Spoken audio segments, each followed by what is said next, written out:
Hello and welcome to Mind Matters, this year's edition of the Global News Relay. I'm Ella Bicknell. And I'm Erin Carney. Thanks for joining us here at Leeds Trinity University in the United Kingdom. This special edition will be looking into the rise of mental health issues following 2 years of the pandemic. On today's programme, with waiting times for mental health treatment growing, recovery runners are one group taking matters into their own hands. 5 years on from the Manchester terror attack, concert goers from the night are still struggling with their mental health. I could have never imagined that after that night it would affect my mental health the way it has. And Leeds-based DJs are raising money for suicide prevention charities through music and sport. The pandemic has led to a rise in mental health issues for people across the world. But in England, waiting lists for mental health services keep getting longer. Many people have used regular exercise as a way to improve their well-being during this time. Recovery Runners is a running club in Leeds. For them, exercise has shaped a crucial part of their journey to recovery from addiction. Our reporter, Grace McGrory, met with the group. Recovery Runners Running Club was founded in January 2021 by recovering alcoholics Jamie Heselden and Dean Smith, who know firsthand the importance that running can have on supporting recovery and improving mental health. The group meet every Sunday at 10 a.m. at the Glass Box at Leeds Dock and offer a variety of routes for their members, with chats and cups of tea also on hand. As the group put it, they aim to heal souls with souls. In July, Dean said he were doing a virtual half marathon before we got the Glass Box, and he was doing it down at Rodley. I said, come along. I think Martin said, come along. And I said, I can't do half a marathon, I can only do 10k. So I said, I'll do 12k before Sunday, and if I can do 15 on Sunday, I'll be really pleased with myself. So I went down and I ended up carried on. I realised I'd done 10k, so I realised I was halfway there because we had to come back. So I just carried on going. I love it.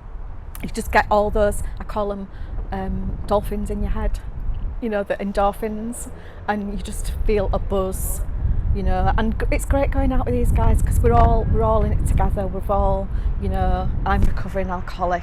I've been in fellowship for 6 years, and I've been recovering for 6 years, and it just helps you get through difficult times.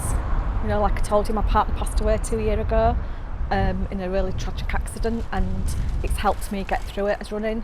It's just got bigger and bigger. We've been new people coming from drugs, alcohol, mental health, you know, eating disorders, gambling disorders, all what's under the same umbrella, you know, really, with the mental health situation, and it's just got bigger, and we've loved it, you know.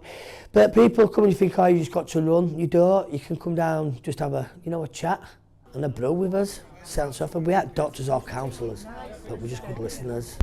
And when you're with same-minded people, it's, you know, it all goes down well. With a love for running uniting the members of Recovery Runners, they always manage to keep a smile on their faces. The past 2 years have left many people struggling financially. For some, this has meant putting food on the table has been more difficult than ever before. According to a recent report, supermarket prices rose by 9% in 2021 and are expected to keep on rising. This is likely to hit people on low incomes the hardest. More people are relying on food banks in the UK, leaving many feeling stressed and lonely. Rainbow Junction Cafe in Leeds is a food bank, but it also provides mental health support and creates a community for users. We spoke to Emily Carrigan, one of the shift leaders for the cafe. The last 2 years have been really difficult, obviously, with the pandemic, and then with the universal credit cuts, and then now with the cost of living, especially the energy hike. We're seeing a lot of stress about people worrying about feeding their family, heating their homes. It shows every day on the faces of the customers. It's really upsetting. It's been almost 5 years since the terror attack on a concert venue in the north of England. 22 people lost their lives when a homemade shrapnel bomb was detonated at the Manchester Arena. Almost 14,000 people were there for an Ariana Grande concert. One survivor opened up about his struggles with his mental health since the attack. Shanine Bruder reports. Ariana Grande superfan Denver was one of the 14,000 people who attended the concert in Manchester in 2017. He was seated directly above the foyer where Salman Abedi detonated a shrapnel homemade nail bomb as people were leaving the venue. Just moments after the attack, Denver had to evacuate the building, and the terror that he walked into has left what only can be described as unimaginable and painful mental scars. I bought me and my sister tickets to see Ariana Grande in Manchester in the UK. We were so excited that after finally waiting almost a year, we would finally be able to see her and I would finally see my idol. I remember being in the venue and feeling so happy and excited, but I could have never imagined that after that night it would affect my mental health the way it has. Since that night I have been diagnosed with post-traumatic stress disorder, anxiety and depression, which was a lot for me to deal with at such a young age. I knew I needed support, so I reached out to other survivors on my fan account on Twitter and we formed a support group.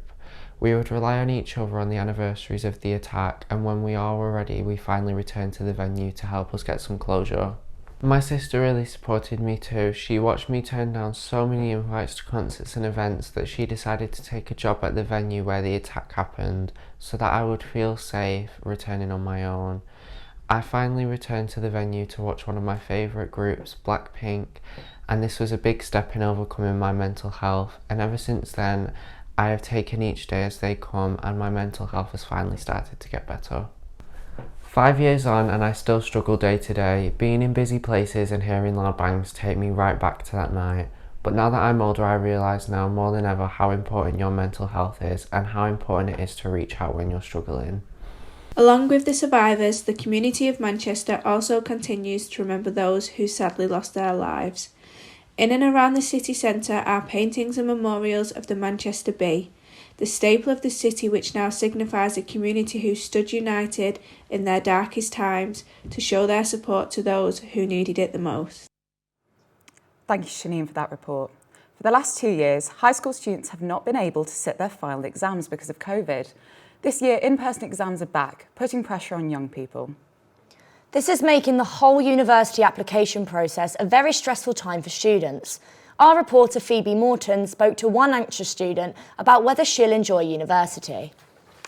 Anna hasn't sat in an exam hall since before the pandemic, when she moved from Italy to Leeds to go to Leeds City College. She is anxious that this lack of preparation and disruption to her college education will affect how she handles university life and worries for her mental health.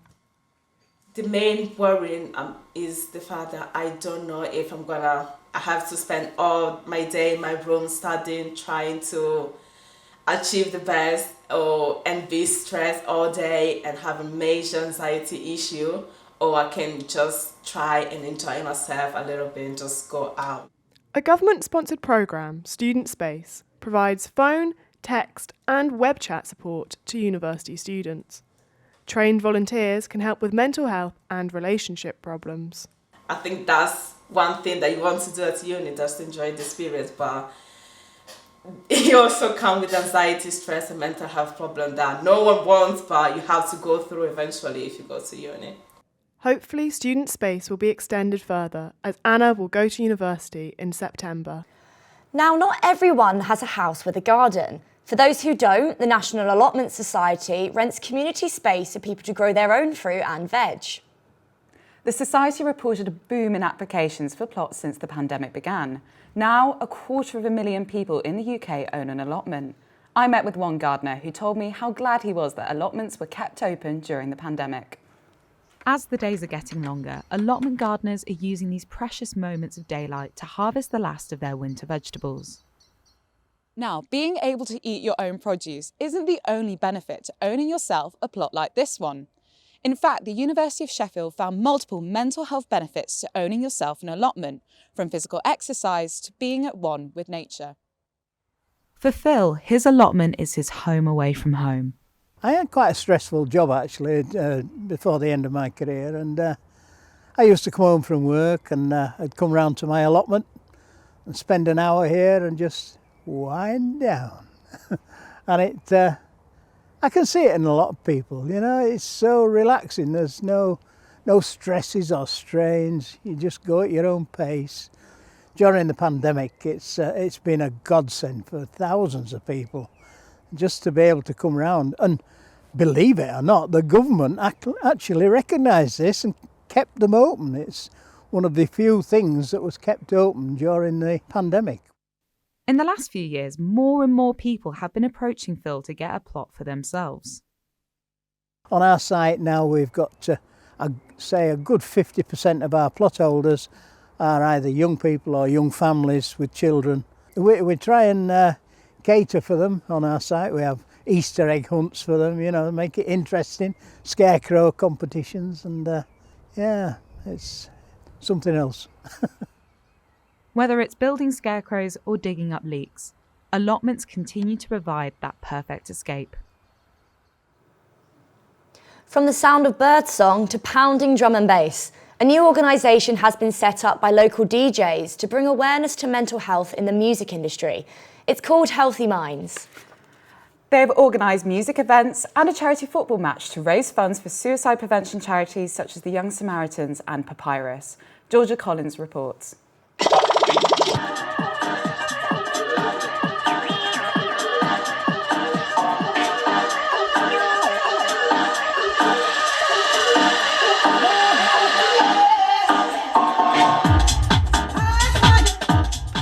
Local DJs Aidan and Sam have started their own organisation, Healthy Minds, to raise awareness for mental health issues within the music industry. In the music industry especially, there's so much stigma surrounding mental health, and there's a lot of sort of unidentified issues that people don't really talk about or they don't really understand, and I think for us to be able to raise awareness for that as a brand, but also provide a safe space for people to come and enjoy themselves and kind of let the hair down for a night, it's massive for us. And then obviously the stuff that we do for charity as well, and raising money for charities is quite important too. Recently we did a football match between our brand and our friends at Below Events. We did a 7-a-side football match, trying to get some money together for that, and that was a couple of weeks ago. It was basically leading up to our event that we did at District on Friday. It's just like a pre-match get together. Aidan and Sam have future plans to play at Amsterdam's Spring Break Festival next month, along with hosting sponsored music live streams to raise money for charity.